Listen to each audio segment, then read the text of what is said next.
Nice down foot.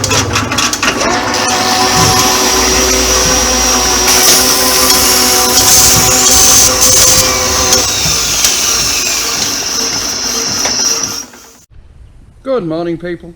It's Thursday. It's just before 10 o'clock because today is the day that NH05 EZG meets its maker. Or at least it's not going back to Ford. It's going back probably to China. So there you go. So that's parked down there so that you can see it. And it's ready to go. So I'm just sweeping up the mess I've made cutting the grass, and then I'm going to crack on with the tractor. I'm going to crack on with the tractor. My pulley hasn't arrived yet, but I can fit the water pump. So I'll finish making those bolts, and then I will get some hematite out, fit the water pump, give it a quick coat of red lead, stop it going rusty because it looks like it's better cast. And then see what else there is to do. I can't really go any further, so what I'll probably do is just have a clean up. Just generally clean the engine down and scrape all the mud off and get it as clean as I can. Because if nothing else, I would like to get some red lead under the radiator before I put it all back together, because I don't know what I'm going to do. I'm not sure whether I should get it up there now and do some work with it, which would get it would get the topper out of the way, but I've got to look at the topper yet because one of the arms is seized up, so I've got to free that off. That probably won't take much doing because they were using it, so it's probably only seized up with being stood. But that's what I'm going to do this morning. I'm going to crack on, get the pump on, and then see what comes up. Okay, bye now. Well, here's an update, folks. The man with the truck to pick up my car is lost. I've tracked him down to the... He's rung me up and said he's on the B1251, which is a tiny road. Come back, you bugger. Ah, he's here. Just a minute. Right, as I was saying before he rang me up, he's lost. Right, he's now on the A1079 going to York. The thing is, he's got a sat-nav. So why the bloody sat-nav isn't sending them the right way, I have no idea. But I gave very clear instructions and a postcode as to where the car is to be picked up, but there you go. Anyway, eventually he's get here. So in the meantime, I'm trying to put grease nipples on the drive shaft for the topper, which is a bit stiff at the moment. I also need a cover for that, but I'll see if I can't make something up. And I'm also putting this strimmer back together in a last-ditch attempt to get it running. And if I can't get it running, I'm gonna bloody chuck it or something. Stick it on Facebook and let somebody else try and struggle with it. I'm sick of the sight of it. But there you go. Right, onward, and let's hope the man eventually arrives. He said he's in a pickup truck, so he shouldn't really have any problem in finding me. You know, turning round and everything. But there you go. It seems like he's got an idiot sat nav, or maybe it's the guy. Who knows? Right, I'll catch you all later. Bye now. There she goes, folks. She's on her way. He finally got here, having been lost in the wilds of East Yorkshire for about an hour.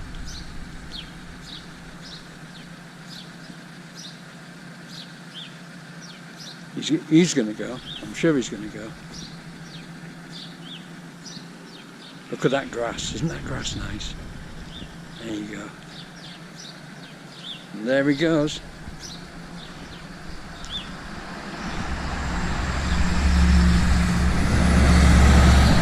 There he goes. Bye bye, car. Bye bye. Right, I'll go and get some decent work done now. Now I can stop stressing over that. Bye bye everybody, bye bye. Here we go folks, one pump, one gasket and 4 bolts made up to fit Whitworth. So there you go. So I'm going to get the hematite out, treat it to a layer of hematite, and then I'm going to put it on. So I'll bring you back when it's on. Bye now. There we go, gasket in place, thin coat of hematite, ready to go together. And 4 nice bolts. So I'm going to clap it on. And we advance a tech level and move forward a little. Okay, bring you back later. Bye now. Here we go folks. It's done, it's on, it's painted. It tightened up nicely and it'll be a good seal, and there's paint dripping all over the bloody flywheel and everywhere now, because typically of me, I put too much on. I'm a bad painter. In actual fact it's doing this because the paint is thin for spraying really. It's a bit too thin. But there we are. So the next thing we have to cope with is when the pulley arrives. We have to put the pulley on, check the spacing for the check the spacing is correct for the main engine pulley. Check the spacing is correct for the fan, so that the fan blades are just inside the cowl that's on the radiator, which is where they should be.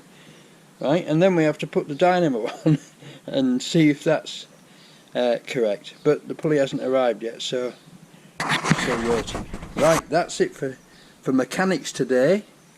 We're now going to go up to the field and we're going to do some more indoor gardening. So I'll bring you back when we're up there. Bye now. Good morning folks. It's Friday, and isn't it amazing how one thing leads to another?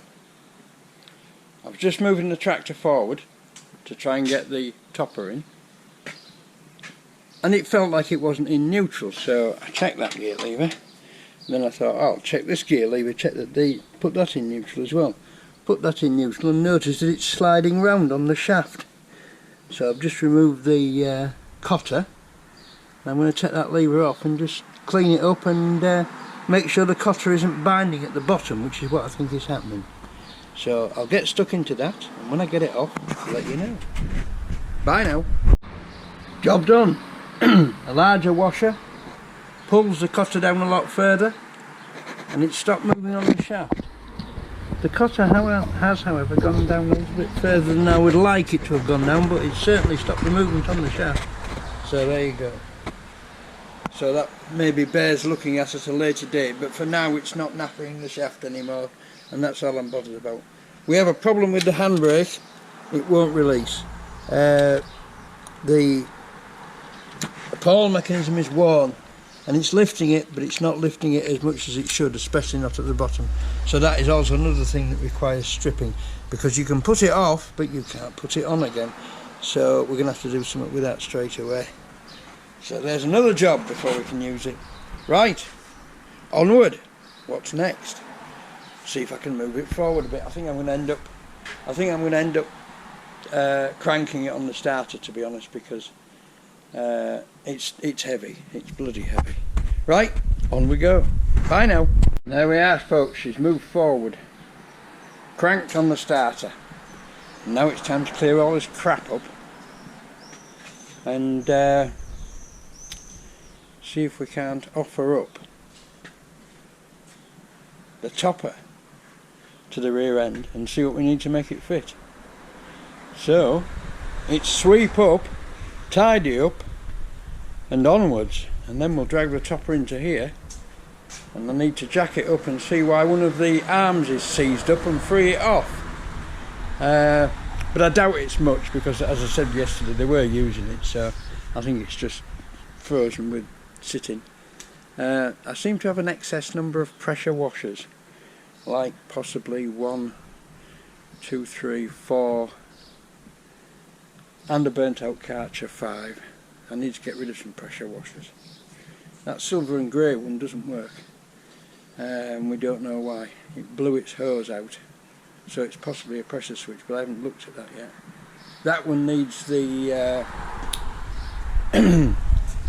this elbow here is split and is leaking, but other than that, that one does work, but I don't think it works to full pressure, so it probably needs the pump stripping and some repair work doing on the pump. I'm not quite sure why it doesn't pump up to full pressure, but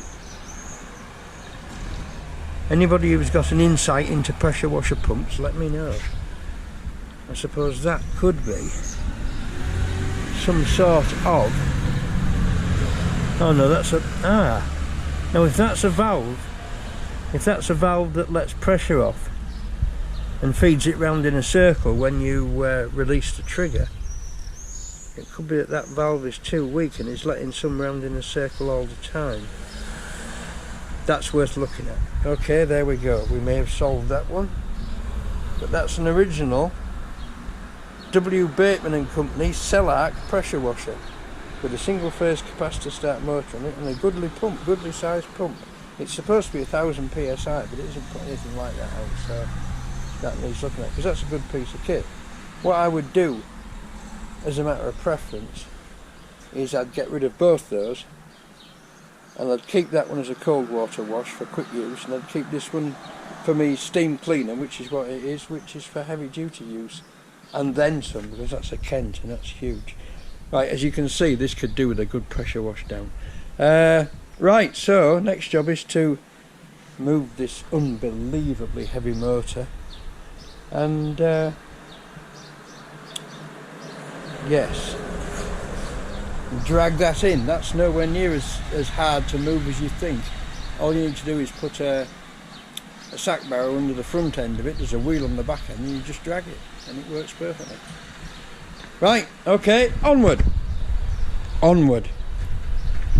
Bye now. Right, so I've had a bit of a tidy up and a sort out. That motor has got to go. I've got to get rid of that. I don't need it, I don't want it. So if anybody's watching from Kelham Island or any motor museum or historical place that wants a really old motor, I think that one's from the 1930s. It's a repulsion induction commutator type motor. It's variable speed and reversible, and it's made by the Surrey Engineering Company Limited, London. So there you are. If anybody wants to come and take it away, bring several strong men with them, they can have it. It's no use to me. Right, I've just noticed something else that wants attention. Sheared off bolt. Very common. So that's going to be a MIG welder job. Get a MIG onto it and little bit of tube in there to stop me welding to the wrong bit, and then a MIG weld and a welder nut on the top, and see if we can't turn it out. Well, I'm sure we will be able to. Right chaps, that's another one, and I'm going for a cup of tea. Isn't that nice? I'm in a bit of a dilemma with this. I don't know whether to go the whole hog and do it now, do it all, restore it all now, or to put it back together mechanically now, sort all the mechanical parts out of it, on it, use it until back end, which would give it a thorough testing I suppose, and then restore it over winter. Nasty tyre. There you go, it's going to have to go. It'll do one thing or the other, won't it? Right, so I'm in a bit of a dilemma, but I don't really know what to do. I think possibly the way to do it is to use it until back end, get it going and use it till back end, and then take it out of service, get all the bits sandblasted and paint it.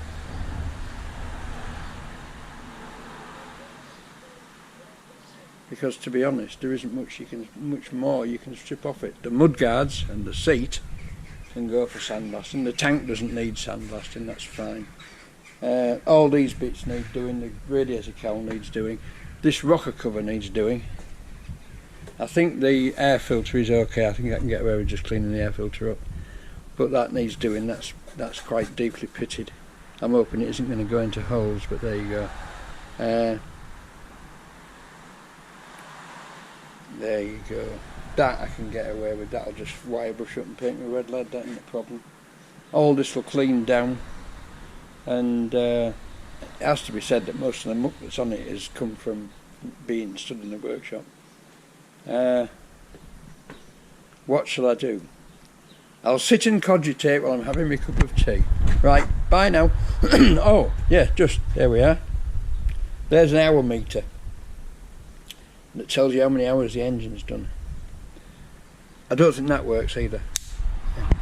So that one's looking at. Alright, bye now. Here we go, folks. A clean topper.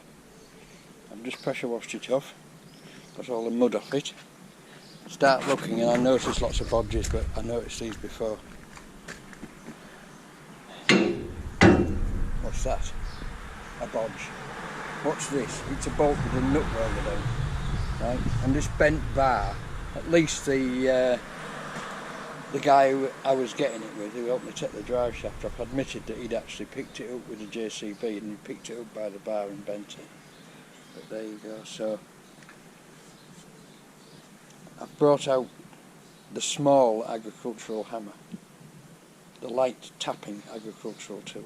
I'm going to bray that bolt through, cut the head off and knock that out. Then I have to take the bolt out of that end so I can get this strap off so that I can straighten it out. Right. What I'm going to do with this is leave it till it gives trouble.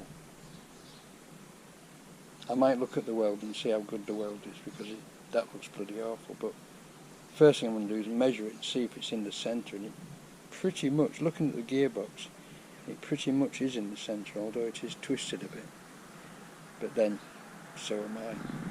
Right folks, bring you back when I've done some more. Bye now. Here we go folks. I got that straightened out. Of a fashion. It's what you call near enough for agriculture. But that, however, is a bit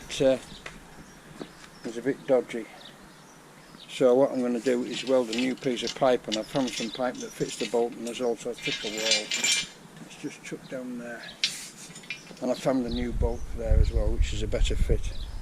So next job, which will be next week, is to cut that weld off there, straighten that end, and weld a piece of tube to it. Hiya! You alright? That's pretty good.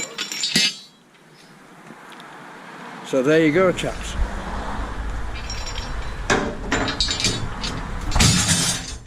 It's beginning to come together. It's beginning to come together. I found another bolt. Oh, great. And yeah, that's better. these pins are a bit topsy-turvy. But the drawbar's been bent, and I think they've cut that off and welded it to bring it back to the centre. Oh, but I'm with you.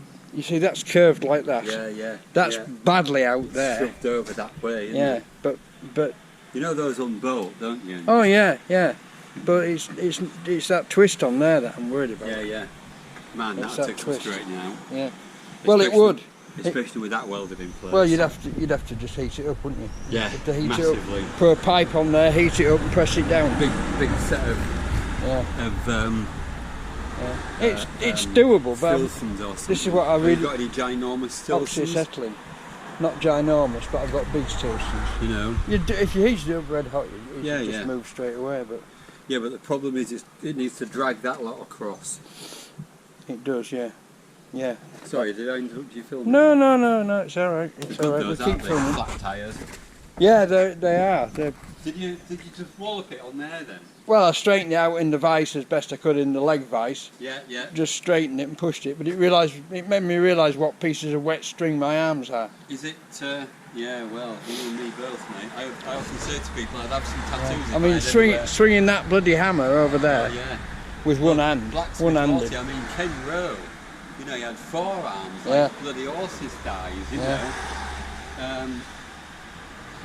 Yeah, That I need. often You say might be able to people, tell me. I'd have tattoos if I had anywhere to put them, you know. Top links. Top right? links. Top links. I would say Robert Webster. Yeah, well, You see that? there's always scrutiny, isn't there? Oh yeah. Just lower that to the ground. It's heavy. Yeah. Right. Now obviously that won't go straight onto the back of the tractor. Neither do I think it's designed to, because if you lifted the hydraulics, it would just smash that casting. Right, but if there was a top link on it and you lifted the hydraulics, it would lift the whole plot. It's supposed to have a top link on it. Pardon? It's supposed to have a top link. Yeah, I know, but I haven't got one. I'll have to get one.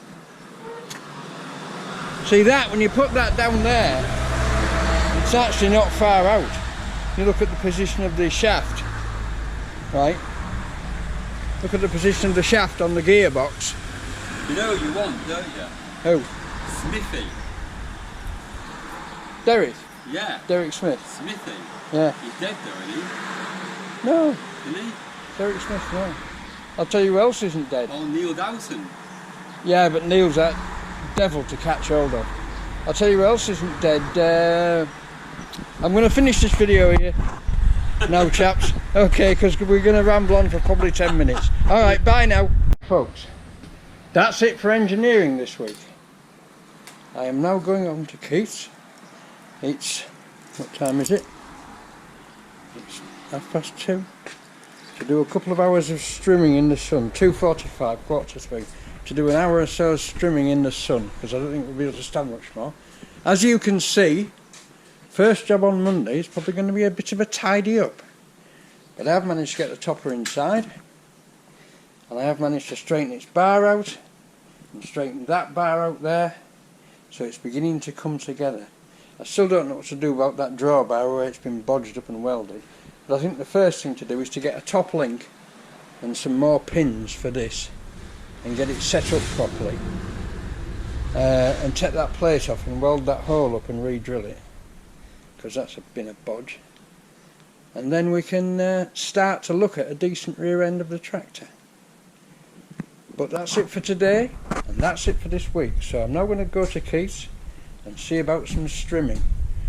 We didn't do strimming yesterday, we did carrying plastic kennels up to the field, which was very hard indeed, but I'll show you them when I get up there. Okay, bye now.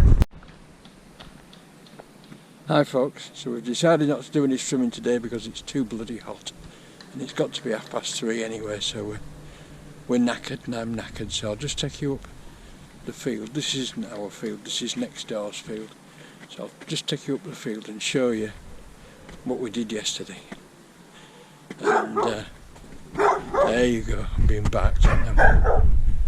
Back in a minute. Old oil tank into goods outward, ready to take it to the scrap man next week.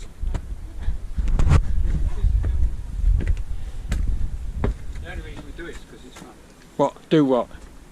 This?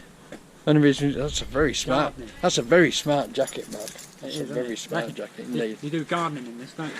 Yeah, what are you doing inside it? That's what I want to know. So, what we did, yesterday was we got 2 plastic dog kennels, and I'm saying that because they were actually, the first 2 were pig loos, made out of recycled plastic, and we carried them and pushed them on trolleys across the field here, up in between these trees. It was very, very hard indeed. Up in between these trees. There's the rest of the rest of the field that's not been cut. There's doggos. There's 2 plastic piglins. Shush, dogs! Quiet! And yesterday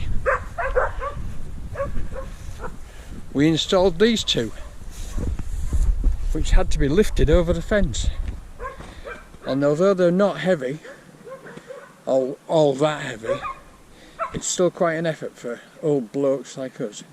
So Keith's been in here and he's done a bit of strimming, and we'll maybe do some more. But that's it for this week, folks. God, it's a lovely view from up here. That's it for this week, so thanks for watching, thanks for subscribing, thanks for all the comments you're sending, and I'll catch you all next week when we do more agriculture, more tractors and more strimming. Is that nettles or is that grass? I think it's mainly grass, isn't it? It's mainly grass. Yeah, we've got most of this white stuff, this umlac, this umbelliferae. It thins out then, almost disappears. I think it grows on disturbed ground. It's a bit like poppies, it grows on disturbed ground. And let's face it, most of the ground around here is disturbed. Right, I'll see you all next week. Bye now.